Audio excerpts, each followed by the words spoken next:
Good evening, and thank you for joining me for another Boring Books for Bedtime. I hope tonight's selection provides all the boredom your busy brain needs to quiet down and let you get some sleep.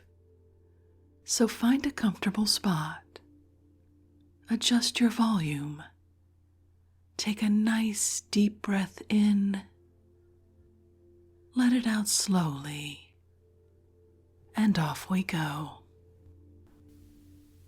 Tonight, let's kick off a relaxing year with one of your favorites from the previous year, The Book of Tea by Kakuzo Okakura, first published in 1906. Let's pick up where we left off. Section 3, Taoism and Zenism. The connection of Zenism with tea is proverbial. We have already remarked that the tea ceremony was a development of the Zen ritual. The name of Lao Tzu, the founder of Taoism, is also intimately associated with the history of tea. It is written in the Chinese school manual concerning the origin of habits and customs that the ceremony of offering tea to a guest began with Kuan Yin, a well-known disciple of Lao Tzu, who first at the gate of the Han Pass presented to the old philosopher a cup of the golden elixir. We shall not stop to discuss the authenticity of such tales, which are valuable, however, as confirming the early use of the beverage by the Taoists. Our interest in Taoism and Zenism here lies mainly in those ideas regarding life and art which are so embodied in what we call Teaism. It is to be regretted that as yet there appears to be no adequate presentation of the Taoists and Zen doctrines in any foreign language, though we have had several laudable attempts. Translation is always a treason, and as a Ming author observes, can at its best be only the reverse side of a brocade. All the threads are there, but not the subtlety of color or design. But after all, what great doctrine is there which is easy to expound? The ancient sages never put their teachings in systematic form. They spoke in paradoxes, for they were afraid of uttering half-truths. They began by talking like fools and ended by making their hearers wise. Lao Tzu himself, with his quaint humor, says if people of inferior intelligence hear of the Tao, they laugh immensely. It would not be the Tao unless they laughed at it. The Tao literally means a path. It has been severally translated as the way, the absolute, the law, nature, supreme reason, the mode. These renderings are not incorrect, for the use of the term by the Taoists differs according to the subject matter of the inquiry. Lao Tzu himself spoke of it thus: there is a thing which is all-containing, which was born before the existence of heaven and earth. How silent, how solitary! It stands alone and changes not. It revolves without danger to itself and is the mother of the universe. I do not know its name, and so call it the path. With reluctance, I call it the infinite. Infinity is the fleeting is the vanishing is the reverting. The Tao is in the passage rather than the path. It is the spirit of cosmic change, the eternal growth which returns upon itself to produce new forms. It recoils upon itself like the dragon, the beloved symbol of the Taoists. It folds and unfolds as do the clouds. The Tao might be spoken of as the great transition. Subjectively, it is the mood of the universe. Its absolute is the relative. It should be remembered in the first place that Taoism, like its legitimate successor Zenism, represents the individualistic trend of the southern Chinese mind in contradistinction to the communism of northern China, which expressed itself in Confucianism. The Middle Kingdom is as vast as Europe and has a differentiation of idiosyncrasies marked by the two great river systems which traverse it. The Yangtze Kiang and Huanghe are respectively the Mediterranean and the Baltic. Even today, in spite of centuries of unification, the southern celestial differs in his thoughts and beliefs from his northern brother, as a member of the Latin race differs from the Teuton. In ancient days, when communication was even more difficult than at present, and especially during the feudal period, this difference in thought was most pronounced. The art and poetry of the one breathes an atmosphere entirely distinct from that of the other. In Lao Tzu and his followers, and in Kutsugen, the forerunner of the Yangtze Kiang nature poets, we find an idealism quite inconsistent with the prosaic ethical notions of their contemporary northern writers. Lao Tzu lived 5 centuries before the Christian era. The germ of Taoist speculation may be found long before the advent of Lao Tzu, surnamed the Long-Eared. The archaic records of China, especially the Book of Changes, foreshadow his thought.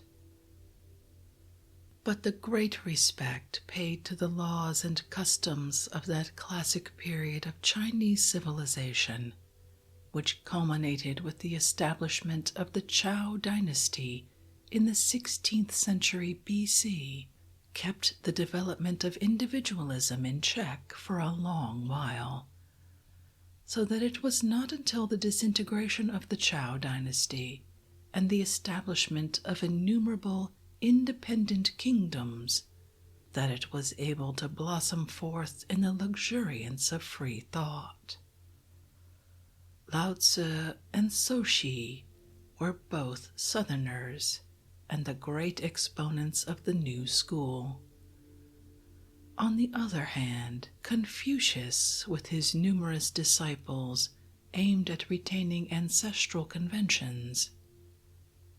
Taoism cannot be understood without some knowledge of Confucianism and vice versa. We have said that the Taoist absolute was the relative. In ethics, the Taoist railed at the laws and the moral codes of society, for to them, right and wrong were but relative terms. Definition is always limitation. The fixed and unchangeless are but terms expressive of a stoppage of growth. Said Kuzugen, the sages move the world. Our standards of morality are begotten of the past needs of society. But is society to remain always the same? The observance of communal traditions involves a constant sacrifice of the individual to the state. Education, in order to keep up the mighty delusion, encourages a species of ignorance. We are wicked because we are frightfully self-conscious. We nurse a conscience because we are afraid to tell the truth to others. We take refuge in pride because we are afraid to tell the truth to ourselves. How can one be serious with the world when the world itself is so ridiculous? The spirit of barter is everywhere. Honor and chastity. Behold the complacent salesman retailing the good and true. One can even buy a so-called religion, which is really but common morality, sanctified with flowers and music. Rob the church of her accessories and what remains behind. Yet the trusts thrive marvelously, for the prices are absurdly cheap. A prayer for a ticket to heaven, a diploma for an honorable citizenship. Hide yourself under a bushel quickly, for if your real usefulness were known to the world, you would soon be knocked down to the highest bidder by the public auctioneer. Why do men and women like to advertise themselves so much? Is it not but an instinct derived from the days of slavery? The virility of the idea lies not less in its power of breaking through contemporary thought than in its capacity for dominating subsequent movements. Taoism was an active power during the Qin dynasty, that epoch of Chinese unification from which we derive the name China. It would be interesting had we time to note its influence on contemporary thinkers. The mathematicians, writers on law and war, the mystics and alchemists, and the later nature poets of the Yangtze Kiang. We should not even ignore those speculators on reality who doubted whether a white horse was real because he was white or because he was solid, nor the conversationalists of the 6 dynasties, who, like the Zen philosophers, reveled in discussions concerning the pure and the abstract. Above all, we should pay homage to Taoism for what it has done toward the formation of the celestial character, giving to it a certain capacity for reserve and refinement, as warm as jade. Chinese history is full of instances in which the votaries of Taoism, princes and hermits alike, followed with varied and interesting results the teachings of their creed. The tale will not be without its quota of instruction and amusement. It will be rich in anecdotes, allegories, and aphorisms. We would fain be on speaking terms with the delightful emperor who never died because he had never lived. We may ride the wind with Lao Tzu and find it absolutely quiet because we ourselves are the wind, or dwell in mid-air with the aged one of the Huang Ho, who lived betwixt heaven and earth because he was subject to neither the one nor the other. Even in that grotesque apology for Taoism which we find in China at the present day, we can revel in a wealth of imagery impossible to find in any other cult. But the chief contribution of Taoism to Asiatic life has been in the realm of aesthetics. Chinese historians have always spoken of Taoism as the art of being in the world, for it deals with the present, ourselves. It is in us that God meets with nature, and yesterday parts from tomorrow. The present is the moving infinity, the legitimate sphere of the relative. Relativity seeks adjustment. Adjustment is art. The art of life lies in a constant readjustment to our surroundings. Taoism accepts the mundane as it is, and unlike the Confucians or the Buddhists, tries to find beauty in our world of woe and worry. The sung allegory of the three vinegar tasters explains admirably the trend of the three doctrines. Sakyamuni, Confucius, and Lao Tzu once stood before a jar of vinegar, the emblem of life, and each dipped in his finger to taste the brew. The matter-of-fact Confucius found it sour, the Buddha called it bitter, and Lao Tzu pronounced it sweet. The Taoists claimed that the comedy of life could be made more interesting if everyone would preserve the unities.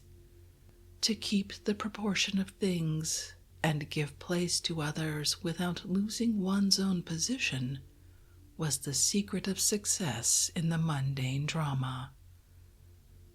We must know the whole play in order to properly act our parts. The conception of totality must never be lost in that of the individual. This Lao Tzu illustrates by his favorite metaphor of the vacuum. He claimed that only in vacuum lay the truly essential. The reality of a room, for instance, was to be found in the vacant space enclosed by the roof and the walls, not in the roof and walls themselves. The usefulness of a water pitcher dwelt in the emptiness where water might be put, not in the form of the pitcher or the material of which it was made. Vacuum is all-potent because all-containing. In vacuum alone, motion becomes possible.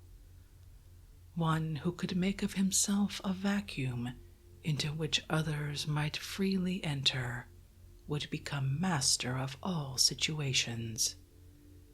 The whole can always dominate the part. The Taoists' ideas have greatly influenced all our theories of action, even to those of fencing and wrestling. Jiu-jitsu, the Japanese art of self-defense, owes its name to a passage in the Tao Te Ching.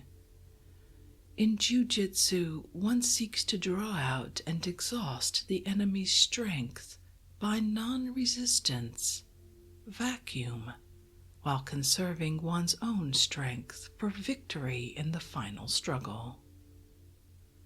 In art, the importance of the same principle is illustrated by the value of suggestion.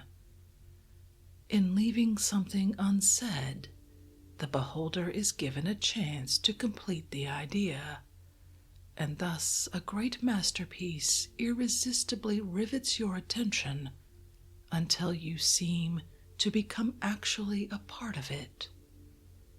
A vacuum is there for you to enter and fill up the full measure of your aesthetic emotion. He who had made himself master of the art of living was the real man of the Taoist. At birth he enters the realm of dreams, only to awaken to reality at death. He tempers his own brightness in order to merge himself into the obscurity of others. He is reluctant, as one who crosses a stream in winter, hesitating as one who fears the neighborhood, respectful like a guest, trembling like ice that is about to melt, unassuming like a piece of wood not yet carved, vacant like a valley, formless like troubled waters. To him the three jewels of life were pity, economy, and modesty. If now we turn our attention to Zenism, we shall find that it emphasizes the teachings of Taoism. Zen is a name derived from the Sanskrit word dhyana, which signifies meditation. It claims that through consecrated meditation may be attained supreme self-realization. Meditation is one of the 6 ways through which Buddhahood may be reached, and the Zen sectarians affirm that Sakyamuni laid special stress on this method in his later teachings, handing down the rules to his chief disciple, Kashyapa. According to their tradition, Kashyapa, the first Zen patriarch, imparted the secret to Ananda, who in turn passed it on to successive patriarchs, until it reached Bodhidharma, the 28th. Bodhidharma came to northern China in the early half of the 6th century, and was the first patriarch of Chinese Zen. There is much uncertainty about the history of these patriarchs and their doctrines. In its philosophical aspect, early Zenism seems to have affinity on one hand to the Indian negativism of Nagarjuna, and on the other to the Jnana philosophy formulated by Sancharacharya. The first teaching of Zen as we know it at the present day must be attributed to the 6th Chinese patriarch Yeno, 637 to 713, founder of Southern Zen, so called from the fact of its predominance in southern China. He is closely followed by the great Basho, who died in 788, and who made of Zen a living influence in celestial life. Kakuzo, 719 to 814, the pupil of Basho, first instituted the Zen Monastery and established a ritual and regulations for its government. In the discussions of the Zen school after the time of Basho, we find the play of the Yangtze Kiang mind causing an accession of native modes of thought, in contrast to the former Indian idealism. Whatever sectarian pride may assert to the contrary, one cannot help being impressed by the similarity of Southern Zen to the teachings of Lao Tzu and the Taoist conversationalists. In the Tao Te Ching, we already find allusions to the importance of self-concentration and the need of properly regulating the breath, essential points in the practice of Zen meditation. Some of the best commentaries on the Book of Lao Tzu have been written by Zen scholars. Zenism, like Taoism, is the worship of relativity. One master defines Zen as the art of feeling the polar star in the southern sky. Truth can be reached only through the comprehension of opposites. Again, Zenism, like Taoism, is a strong advocate of individualism. Nothing is real except that which concerns the working of our own minds. Yeno, the 6th patriarch, once saw two monks watching the flag of a pagoda fluttering in the wind. One said, "It is the wind that moves." The other said, "It is the flag that moves." But Yeno explained to them that the real movement was neither of the wind nor the flag, but of something within their own minds. To the transcendental insight of the Zen, words were but an encumbrance to thought, the whole sway of Buddhist scriptures only commentaries on personal speculation. The followers of Zen aimed at direct communion with the inner nature of things. It was this love of the abstract that led the Zen to prefer black and white sketches to the elaborately colored paintings of the classic Buddhist school.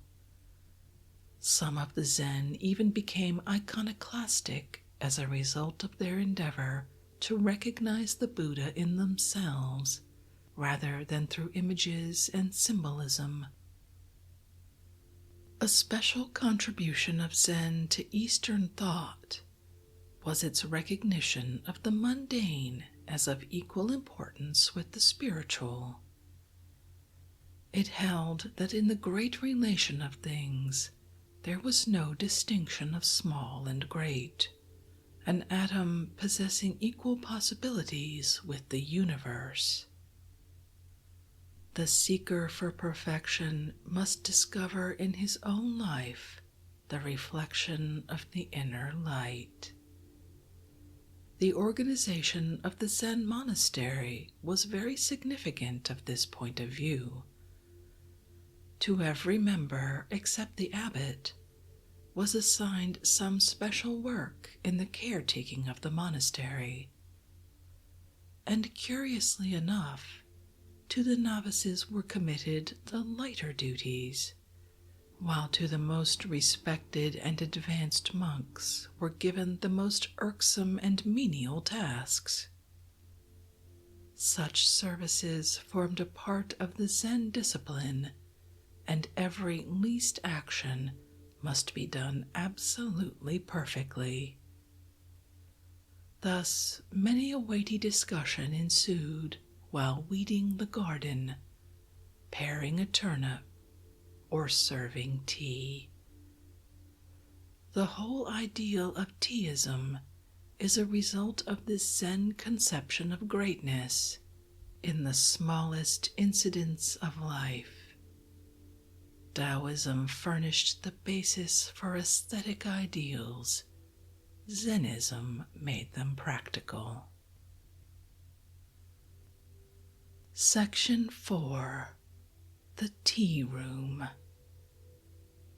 To European architects brought up on the traditions of stone and brick construction, our Japanese method of building with wood and bamboo seems scarcely worthy to be ranked as architecture. It is but quite recently that a competent student of Western architecture has recognized and paid tribute to the remarkable perfection of our great temples. Such being the case as regards our classic architecture, we could hardly expect the outsider to appreciate the subtle beauty of the tea room, its principles of construction and decoration being entirely different from those of the West. The tea room, the sukiya, does not pretend to be other than a mere cottage, a straw hut, as we call it. The original ideographs for sukiya mean the abode of fancy. Latterly, the various tea masters substituted various Chinese characters according to their conception of the tea room, and the term sukiya may signify the abode of vacancy or the abode of the unsymmetrical. It is an abode of fancy inasmuch as it is an ephemeral structure built to house a poetic impulse. It is an abode of vacancy, inasmuch as it is devoid of ornamentation except for what may be placed in it to satisfy some aesthetic need of the moment. It is an abode of the unsymmetrical, inasmuch as it is consecrated to the worship of the imperfect, purposely leaving something unfinished for the play of the imagination to complete. The ideals of Teaism have since the 16th century influenced our architecture to such degree that the ordinary Japanese interior of the present day, on account of the extreme simplicity and chasteness of its scheme of decoration, appears to foreigners almost barren. The first independent tea room was the creation of Senno Soyeki, commonly known by his later name of Rikyu, the greatest of all tea masters, who in the 16th century, under the patronage of Taiko Hideyoshi, instituted and brought to a high state of perfection the formalities of the tea ceremony. The proportions of the tea room had been previously determined by Jowo, a famous tea master of the 15th century. The early tea room consisted merely of a portion of the ordinary drawing room, partitioned off by screens for the purpose of the tea gathering. The portion partitioned off was called the kakoi, or enclosure, a name still applied to those tea rooms which are built into a house and are not independent constructions. The sukiya consists of the tea room proper, designed to accommodate not more than 5 persons, a number suggestive of the saying, more than the graces and less than the muses. An anteroom or mitsuya, where the tea utensils are washed and arranged before being brought in. A portico or machiai, in which the guests wait until they receive the summons to enter the tea room. And a garden path, the roji, which connects the machiai with the tea room. The tea room is unimpressive in appearance. It is smaller than the smallest of Japanese houses, while the materials used in its construction are intended to give the suggestion of refined poverty. Yet we must remember that all this is the result of profound artistic forethought, and that the details have been worked out with care, perhaps even greater than that expended on the building of the richest palaces and temples. A good tea room is more costly than an ordinary mansion, for the selection of its materials, as well as its workmanship, requires immense care and precision. Indeed, the carpenters employed by the tea masters form a distinct and highly honored class among artisans, their work being no less delicate than that of the makers of lacquer cabinets. The tea room is not only different from any production of Western architecture, but also contrasts strongly with the classical architecture of Japan itself. Our ancient noble edifices, whether secular or ecclesiastical, were not to be despised even as regards their mere size. The few that have been spared in the disastrous conflagrations of centuries are still capable of awing us by the grandeur and richness of their decoration.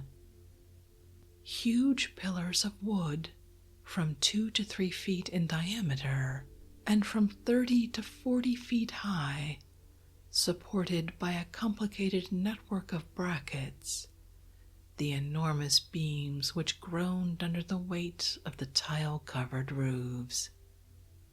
The material and mode of construction, though weak against fire, proved itself strong against earthquakes and was well suited to the climatic conditions of the country.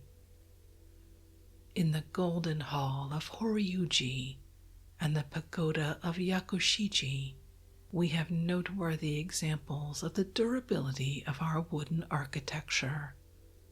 These buildings have practically stood intact for nearly 12 centuries. The interior of the old temples and palaces was profusely decorated.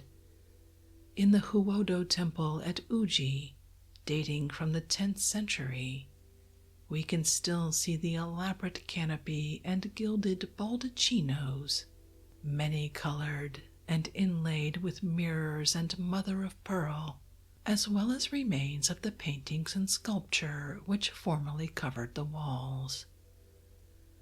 Later, at Nikko and in the Nijo Castle in Kyoto, we see structural beauty sacrificed to a wealth of ornamentation which in color and exquisite detail equals the utmost gorgeousness of Arabian or Moorish effort. The simplicity and purism of the tea room resulted from emulation of the Zen Monastery. A Zen monastery differs from those of other Buddhist sects, inasmuch as it is meant only to be a dwelling place for the monks. Its chapel is not a place of worship or pilgrimage, but a college room where the students congregate for discussion and the practice of meditation. The room is bare, except for a central alcove, in which, behind the altar, is a statue of Bodhidharma, the founder of the sect, or of Sakyamuni, attended by Kashyapa and Ananda, the two earliest Zen patriarchs. On the altar, flowers and incense are offered up in the memory of the great contributions which these sages made to Zen. We have already said that it was the ritual instituted by the Zen monks of successively drinking tea out of a bowl before the image of Bodhidharma, which laid the foundations of the tea ceremony. We might add here that the altar of the Zen chapel was the prototype of the tokonoma, the place of honor in a Japanese room where paintings and flowers are placed for the edification of the guests. All our great tea masters were students of Zen and attempted to introduce the spirit of Zennism into the actualities of life. Thus the room, like the other equipments of the tea ceremony, reflects many of the Zen doctrines. The size of the orthodox tea room, which is 4 mats and a half, or 10 feet square, is determined by a passage in the Sutra of Vikramaditya. In that interesting work, Vikramaditya welcomes the saint Manjushri and 84,000 disciples of Buddha in a room of this size, an allegory based on the theory of the non-existence of space to the truly enlightened. Again, the roji, the garden path which leads from the machiai to the tea room, signified the first stage of meditation, the passage into self-illumination. The roji was intended to break connection with the outside world and produce a fresh sensation conducive to the full enjoyment of aestheticism in the tea room itself.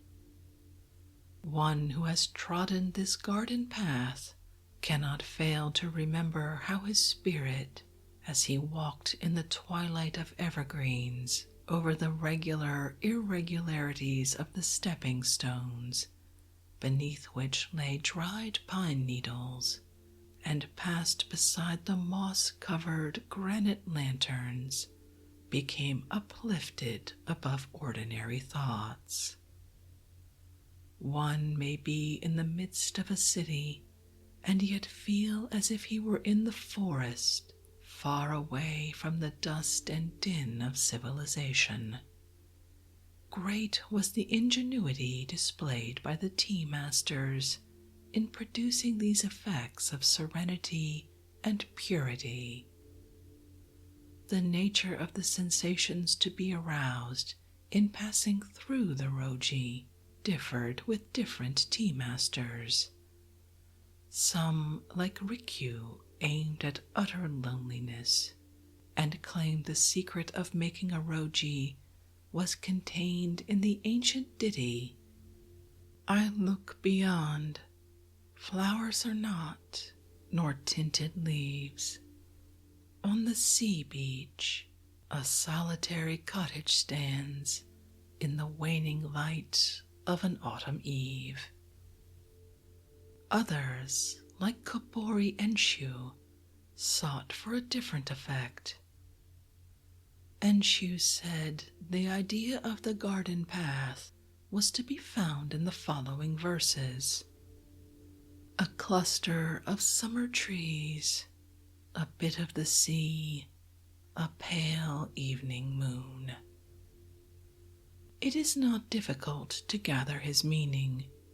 He wished to create the attitude of a newly awakened soul, still lingering amid shadowy dreams of the past, yet bathing in the sweet unconsciousness of a mellow spiritual light, and yearning for the freedom that lay in the expanse beyond.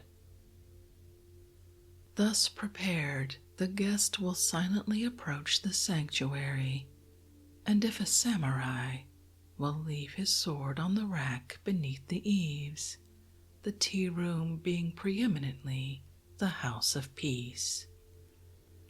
Then he will bend low and creep into the room through a small door, not more than 3 feet in height. This proceeding was incumbent on all guests, high and low alike, and was intended to inculcate humility. The order of precedence having been mutually agreed upon while resting in the machiai, the guests one by one will enter noiselessly and take their seats, first making obeisance to the picture or flower arrangement on the tokonoma. The host will not enter the room until all the guests have seated themselves, and quiet reigns with nothing to break the silence, save the note of the boiling water in the iron kettle. The kettle sings well, for pieces of iron are so arranged in the bottom as to produce a peculiar melody, in which one may hear the echoes of a cataract muffled by clouds, of a distant sea breaking among the rocks, a rainstorm sweeping through a bamboo forest, or of the soughing of pines on some faraway hill. Even in the daytime, the light in the room is subdued, for the low eaves of the slanting roof admit but few of the sun's rays. Everything is sober in tint, from the ceiling to the floor. The guests themselves have carefully chosen garments of unobtrusive colors. The mellowness of age is over all. Everything suggestive of recent acquirement being tabooed, save only the one note of contrast, furnished by the bamboo dipper and the linen napkin, both immaculately white and new. However faded the tea-room and the tea equipage may seem, everything is absolutely clean. Not a particle of dust will be found in the darkest corner, for if any exists, the host is not a tea master. One of the first requisites of a tea master is the knowledge of how to sweep, clean, and wash, for there is an art in cleaning and dusting. A piece of antique metalwork must not be attacked with the unscrupulous zeal of the Dutch housewife. Dripping water from a flower vase need not be wiped away, for it may be suggestive of dew and coolness. In this connection, there is a story of Rikyu which well illustrates the ideas of cleanliness entertained by the tea masters. Rikyu was watching his son Shoan as he swept and watered the garden path. "Not clean enough," said Rikyu, when Shoan had finished his task, and bade him try again. After a weary hour, the son turned to Rikyu. "Father, there is nothing more to be done. The steps have been washed for the third time. The stone lanterns and the trees are well sprinkled with water. Moss and lichens are shining with a fresh verdure. Not a twig, not a leaf have I left on the ground." "Young fool," chided the tea master, "that is not the way a garden path should be swept." Saying this, Rikyu stepped into the garden, shook a tree, and scattered over the garden gold and crimson leaves, scraps of the brocade of autumn. What Rikyu demanded was not cleanliness alone, but the beautiful and the natural also. The name Abode of Fancy implies a structure created to meet some individual artistic requirement. The tea room is made for the tea master, not the tea master for the tea room. It is not intended for posterity, and is therefore ephemeral. The idea that everyone should have a house of his own is based on an ancient custom of the Japanese race. Shinto superstition ordaining that every dwelling should be evacuated on the death of its chief occupant. Perhaps there may have been some unrealized sanitary reason for this practice. Another early custom was that a newly built house should be provided for each couple that married. It is on account of such customs that we find the imperial capitals so frequently removed from one site to another in ancient days. The observance of these customs was only possible with some form of construction, as that furnished by our system of wooden architecture, easily pulled down, easily built up. A more lasting style employing brick and stone would have rendered migrations impracticable, as indeed they became when the more stable and massive wooden construction of China was adopted by us after the Nara period.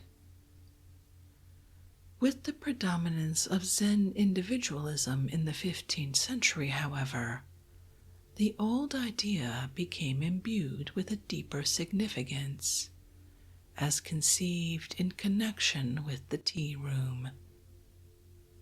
Zenism, with the Buddhist theory of evanescence and its demands for the mastery of spirit over matter, recognized the house only as a temporary refuge for the body.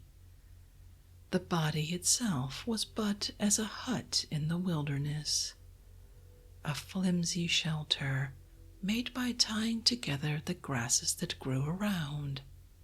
When these ceased to be bound together, they again became resolved into the original waste.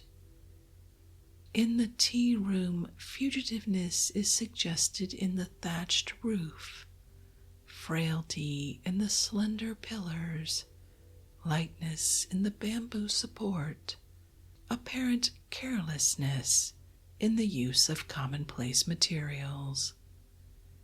The eternal is to be found only in the spirit, which, embodied in these simple surroundings, beautifies them with the subtle light of its refinement. That the tea room should be built to suit some individual taste is an enforcement of the principle of vitality in art. Art, to be fully appreciated, must be true to contemporaneous life. It is not that we should ignore the claims of posterity, but that we should seek to enjoy the present more. It is not that we should disregard the creations of the past, but that we should try to assimilate them into our consciousness. Slavish conformity to traditions and formulas fetters the expression of individuality in architecture. We can but weep over the senseless imitations of European buildings which one beholds in modern Japan. We marvel why, among the most progressive Western nations, architecture should be so devoid of originality, so replete with repetitions of obsolete styles. Perhaps we are passing through an age of democratization in art, while awaiting the rise of some princely master who shall establish a new dynasty. Would that we loved the ancients more and copied them less. It has been said that the Greeks were great because they never drew from the antique. The term abode of vacancy, besides conveying the Taoist theory of the all-containing, involves the conception of a continued need of change in decorative motifs. The tea room is absolutely empty, except for what may be placed there temporarily to satisfy some aesthetic mood. Some special art object is brought in for the occasion, and everything else is selected and arranged to enhance the beauty of the principal theme. One cannot listen to different pieces of music at the same time, a real comprehension of the beautiful being possible only through concentration upon some central motif. Thus it will be seen that the system of decoration in our tea rooms is opposed to that which obtains in the West, where the interior of a house is often converted into a museum. To a Japanese, accustomed to simplicity of ornamentation and frequent change of decorative method, a Western interior, permanently filled with a vast array of pictures, statuary, and bric-a-brac, gives the impression of mere vulgar display of riches. It calls for a mighty wealth of appreciation to enjoy the constant sight of even a masterpiece, and limitless indeed must be the capacity for artistic feeling in those who can exist day after day in the midst of such confusion of color and form as is to be often seen in the homes of Europe and America.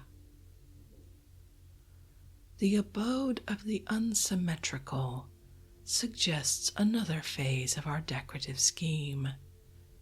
The absence of symmetry in Japanese art objects has been often commented on by Western critics. This also is a result of a working out through Zenism of Taoist ideals. Confucianism, with its deep-seated idea of dualism, and Northern Buddhism, with its worship of a trinity, were in no way opposed to the expression of symmetry.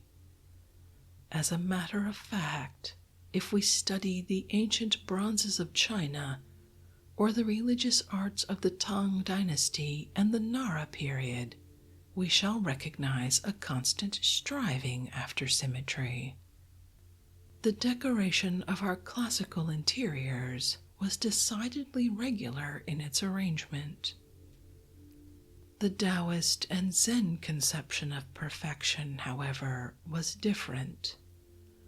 The dynamic nature of their philosophy laid more stress upon the process through which perfection was sought than upon perfection itself. True beauty could be discovered only by one who mentally completed the incomplete. The virility of life and art lay in its possibilities for growth. In the tea room, it is left for each guest in imagination to complete the total effect in relation to himself. Since Zenism has become the prevailing mode of thought, the art of the extreme Orient has purposefully avoided the symmetrical as expressing not only completion but repetition. Uniformity of design was considered fatal to the freshness of imagination. Thus, landscapes, birds, and flowers became the favorite subjects for depiction rather than the human figure, the latter being present in the person of the beholder himself. We are often too much in evidence as it is, and in spite of our vanity, even self-regard is apt to become monotonous. In the tea room, the fear of repetition is a constant presence. The various objects for the decoration of a room should be so selected that no color or design shall be repeated. If you have a living flower, a painting of flowers is not allowable.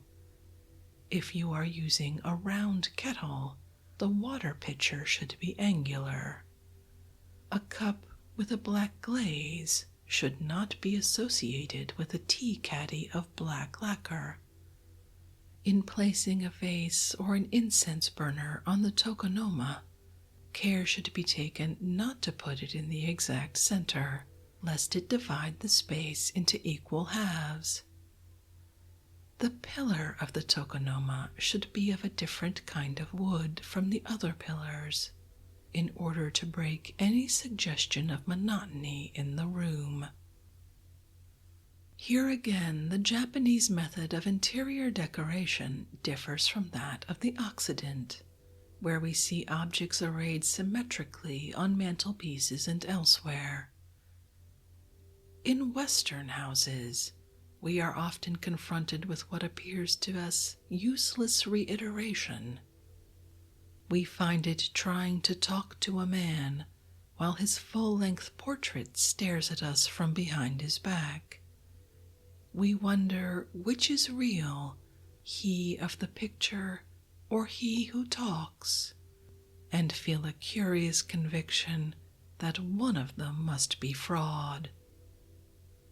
Many a time have we sat at a festive board, contemplating with a secret shock to our digestion the representation of abundance on the dining-room walls.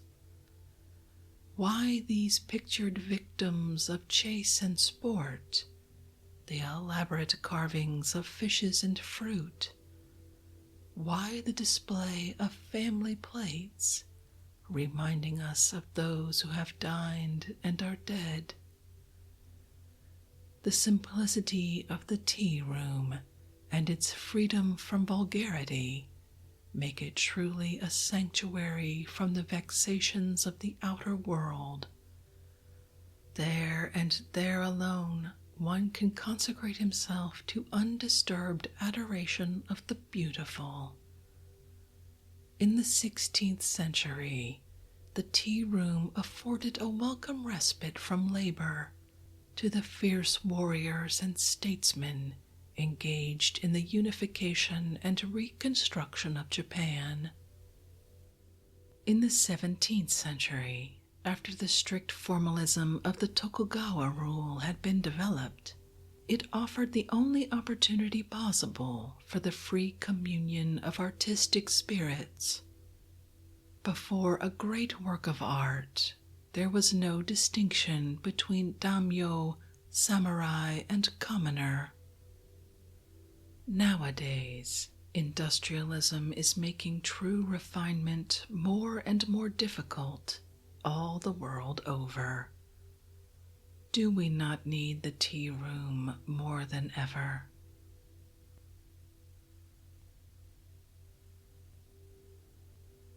And with that intriguing thought, I think we'll end this evening's reading from the Book of Tea by Kakuzo Okakura. If you'd like to read this marvelous book for yourself, as always, you'll find a link to a free ebook from Project Gutenberg in the show description. The description also includes links to ways you can support this podcast, either by becoming a patron on Patreon or leaving us a one-time tip, no subscription required, via buymeacoffee.com. Thank you so much to everyone who has supported us to date. Your help makes this podcast possible and keeps it ad-free for everyone, and it's much appreciated. I'm so glad you could join me for this evening's reading. Until our next boring book, good night.